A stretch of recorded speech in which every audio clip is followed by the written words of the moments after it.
എപ്പോൾ യൂട്യൂബ് തുറന്നു നോക്കിയാലും ആരെങ്കിലുമൊക്കെ what I eat in a day video ചെയ്യുന്നുണ്ടായിരിക്കും. അങ്ങനെ എനിക്കും ചെയ്യാനായിട്ടൊരാഗ്രഹം. എൻ്റെ ഡേ സ്റ്റാർട്ട് ചെയ്യുന്ന തന്നെ ഒരു ഗ്ലാസ് കട്ടൻ ചായ കുടിച്ചിട്ടാണ് കേട്ടോ. ചായയുടെ കൂടെ നാരോ റൂട്ട് ബിസ്ക്കറ്റാണ് കഴിച്ചിട്ടുണ്ടായിരുന്നത്. പിന്നെ ഏകദേശം 9 മണിയായപ്പോൾ ബ്രേക്ക്ഫാസ്റ്റിന് നല്ല ചൂട് ദോശയും ചമ്മന്തിയും കഴിച്ചിട്ടുണ്ടായിരുന്നു.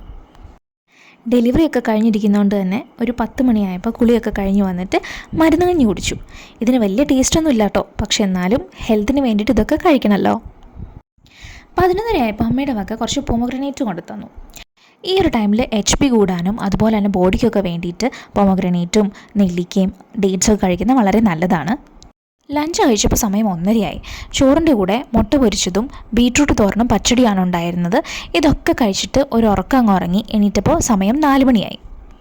പിന്നെ നല്ല വിശപ്പുണ്ടായിരുന്നതുകൊണ്ട് വേറെ ഒന്നും ഉണ്ടാക്കാൻ സമയമില്ലാത്തതുകൊണ്ടും എപ്പോഴും ട്രൈ ചെയ്യുന്ന എൻ്റെ ഫേവറേറ്റ് ആയിട്ടുള്ള ഓട്സ് സ്മൂത്തി ഉണ്ടാക്കി കുടിച്ചു. കുറച്ച് ദിവസമായിട്ട് എനിക്ക് നല്ല ഷുഗർ ക്രേവിങ്സ് ഉണ്ടായിരുന്നു. അങ്ങനെ ഹസ്ബൻഡ് വന്നപ്പോൾ പേസ്ട്രി കൊണ്ടുവന്നിട്ടുണ്ടായിരുന്നു. ചോക്ലേറ്റ് ട്രഫിലായിരുന്നു എനിക്ക് വേണമെന്ന് ആഗ്രഹം, പക്ഷേ അത് ഉണ്ടായിരുന്നില്ല. അതുകൊണ്ട് ഇത് ബെൽജിയം ചോക്ലേറ്റ് സംതിങ് എന്തോ ആണ്. ബട്ട് അടിപൊളി ടേസ്റ്റ് ഉണ്ടായിരുന്നു. 8 മണിയായപ്പോഴാണ് ഡിന്നർ കഴിക്കാനിരുന്നത്. ഇന്ന് വന്നിട്ട് അമ്മയുടെ സ്പെഷ്യൽ അപ്പവും ചിക്കൻ സ്റ്റൂവും അതുപോലെ തന്നെ സോയ ഉണ്ടായിരുന്നു കേട്ടോ. അങ്ങനെ ഈ ഒരു മീലോട് കൂടി എൻ്റെ what I eat in a day ഇവിടെ അവസാനിച്ചിരിക്കുകയാണ്.